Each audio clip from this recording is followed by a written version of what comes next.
In 1972, a woman walked onto a construction site carrying a sledgehammer. 50 men stopped working and stared. Nobody said welcome, nobody offered to help. And what happened next would be repeated thousands of times across America, as women tried to enter jobs they'd been locked out of for generations.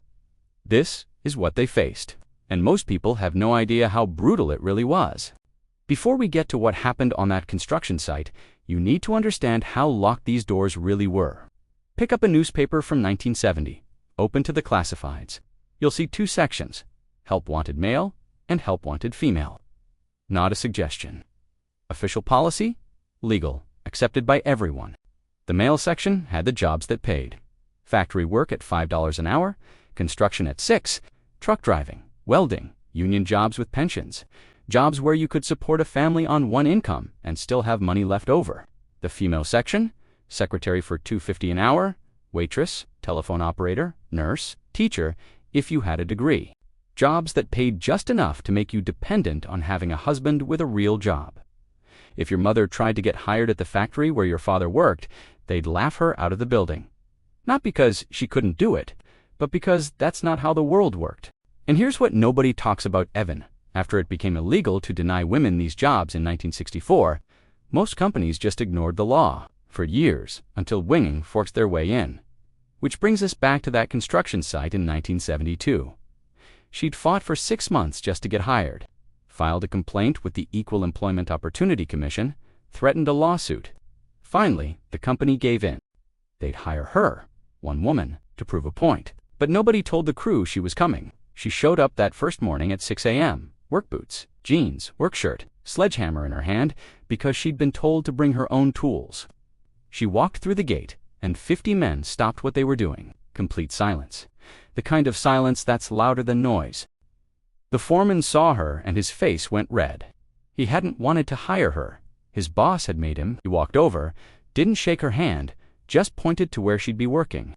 Didn't introduce her to anyone, didn't explain anything, just pointed. She walked to her station. Every single man watched her. Some of them started laughing. Quiet at first, then louder. If you worked construction in the 70s, you remember this. You either saw it happen or you heard about it. The first woman on your site. The day everything changed, whether you wanted it to or not. She picked up that sledgehammer, and one of the guys said something, loud enough for everyone to hear. Let's see how long she lasts. That was the first thing. But it wasn't the last. Not even close. The jokes started during the first break.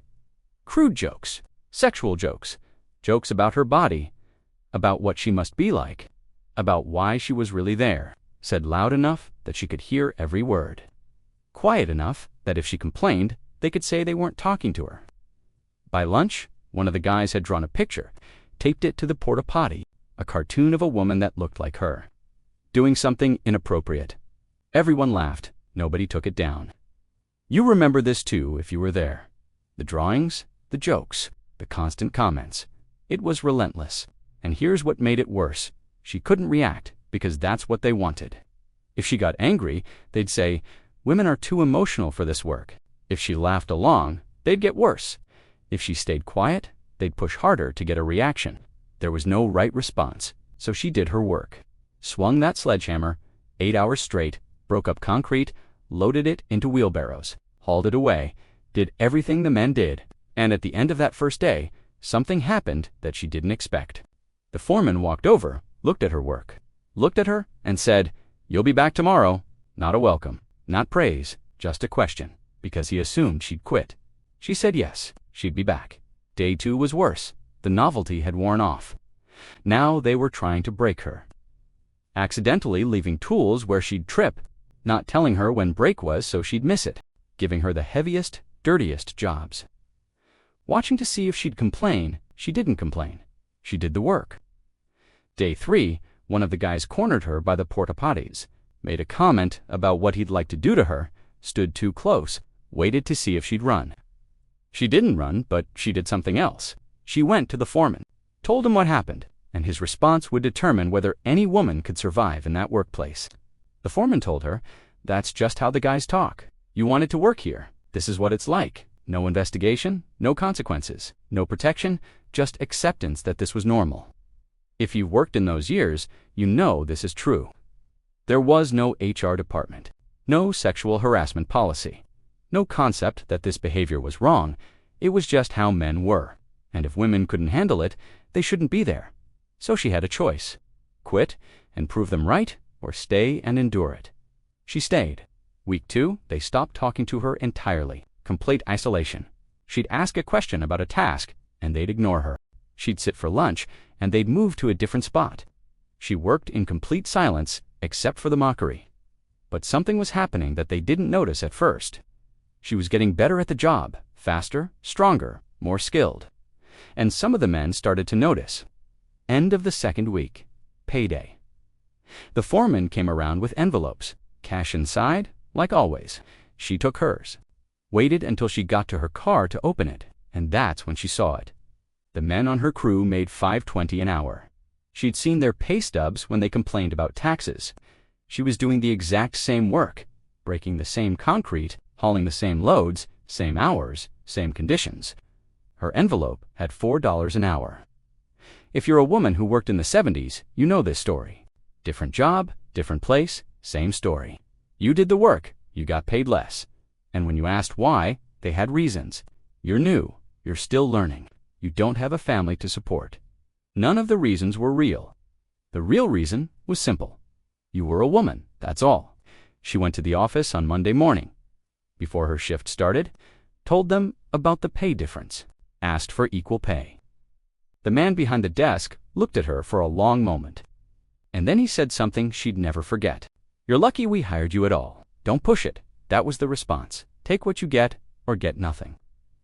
But she'd learned something in those 2 weeks. She wasn't the only woman fighting this battle. There were women at the factory across town, women driving trucks, women working in warehouses, all facing the same thing.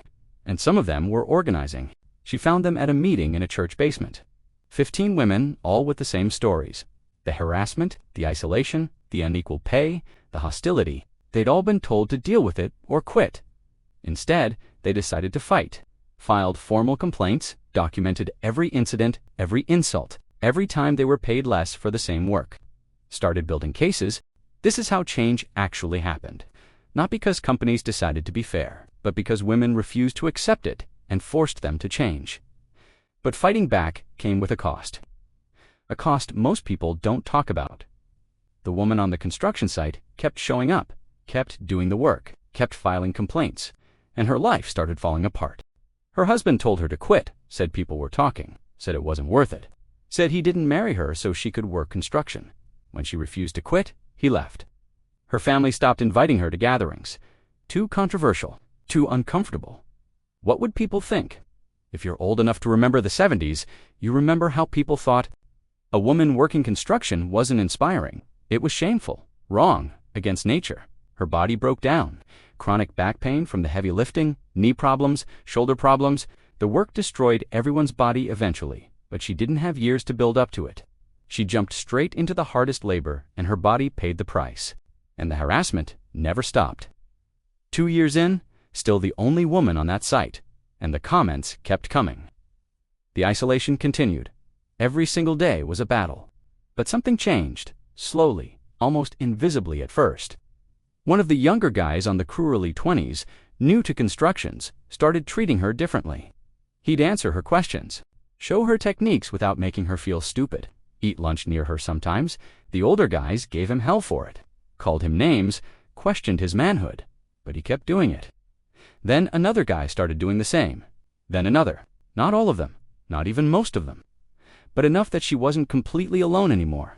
And by year 3, something remarkable happened. The company hired a second woman.